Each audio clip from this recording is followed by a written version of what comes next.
ওম নমঃ গুরুবে নমঃ। নমস্কার বন্ধুরা, আপনাদেরকে স্বাগত আমার এই চ্যানেল আধ্যাত্মিক ব্লকে।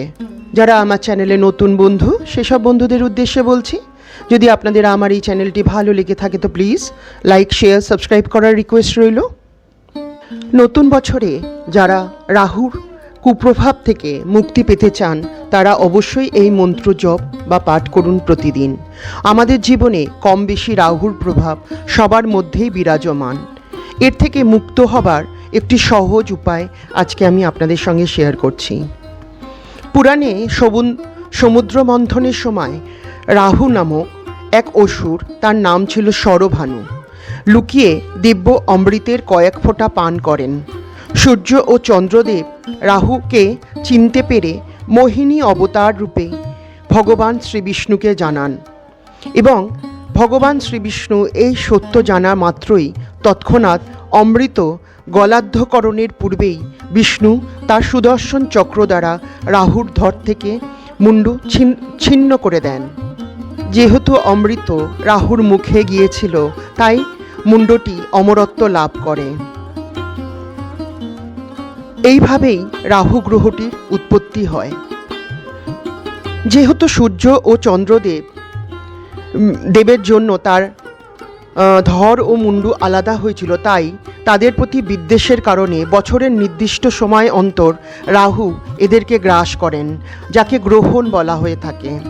আবার গ্রহণের পর সূর্য ও চন্দ্রদেব রাহুর কাটা গ্রীবা থেকে বেরিয়ে আসেন। এখন আসছি জীবনে রাহু লাগলে কি হয়। প্রথমত মানসিক অশান্তির দুশ্চিন্তা হয়। রাহুর প্রকোপ পড়লে মন অশান্ত থাকে এবং ছোট ছোট বিষয়ে দুশ্চিন্তা, উদ্বেগ, হতাশা এইগুলি মনুষ্য জীবনে প্রভাব ফেলে। দ্বিতীয়ত অর্থনৈতিক ক্ষতি। রাহুর প্রভাবে আচমকাই আর্থিক ক্ষতি ভীষণভাবে বেড়ে যায়।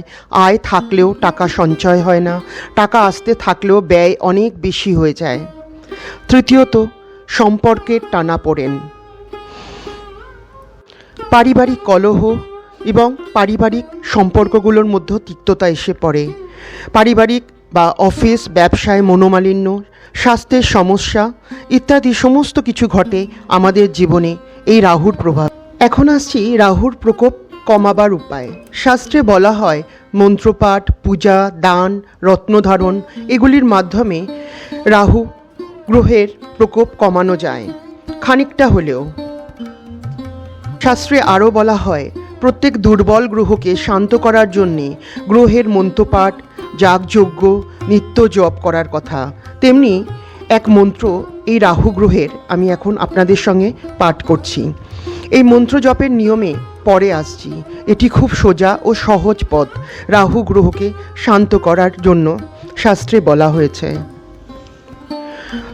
মন্ত্রটি হল ওম রাহুবে নমঃ, ওম রাহুবে নমঃ, ওম রাহুবে নমঃ, ওম রাহুবে নমঃ, ওম রাহুবে নমঃ, ওম রাহুবে নমঃ। শাস্ত্র অনুসারে যে কোনো শনিবার রাহু গ্রহের জপ করা বা শুরু করার নিয়ম বলা হয়েছে শনিবার দিনকে। কারণ রাহু হলো ছায়া গ্রহ, তার নির্দিষ্ট কোনো দিন নেই, কিন্তু রাহু গ্রহ শনি গ্রহের সমান ফলদায়ী। তাই রাহু শান্তির জন্য যে কোনো অনুষ্ঠান মানে যাগ, যজ্ঞ, মন্ত্রজপ ইত্যাদি শনিবার করতে বলা হয় শাস্ত্রে। এই মন্ত্রপাঠের নিয়ম হলো স্নান করে শুদ্ধ বস্ত্রে একটি আসনে বসতে হবে প্রথমে, এবং তারপর নিজ নিজ গুরুকে স্মরণ করতে হবে। যারা গুরু দীক্ষিত তারা গুরুমন্ত্র জপ করে নিন, আর যারা দীক্ষিত নন তারা যেই দেবতা বা দেবীকে মানেন তাদের স্মরণ করুন অথবা এই মন্ত্র পাঠ করুন।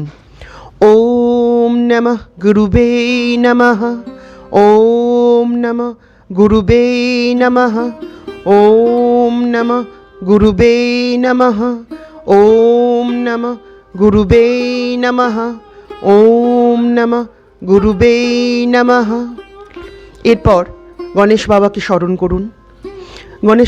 গণেশ মন্ত্র হল ওম গং গণপতায়ে নমঃ, ওম ওম গং গণপতায়ে নমঃ, ওম গং গণপতায়ে নমঃ, ওম গং গণপতায়ে নমঃ, ওম গং গণপতায়ে নমঃ।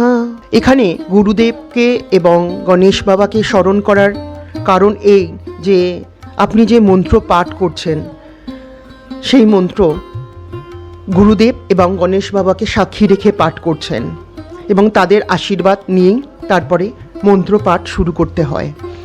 এরপর রাহুকে স্মরণ করে প্রণাম করে তার কাছে ক্ষমা প্রার্থনা করে নিন, কারণ যদি কোনো দোষ ত্রুটি ভুল হয়ে থাকে তিনি ক্ষমা করে দেবেন। এরপর জপ শুরু করুন। জপ 108 বার করে করতে পারলে ভালো, তা না হলে যতক্ষণ পারবেন করুন। এই হলো রাহু গ্রহের প্রকোপ কমাবার এক অসাধারণ উপায়। আজকে এই পর্যন্ত বন্ধুরা। আপনাদের যদি আমার এই চ্যানেলটি ভালো লেগে থাকে তো প্লিজ লাইক, শেয়ার, সাবস্ক্রাইব করার রিকোয়েস্ট রইল। নমস্কার।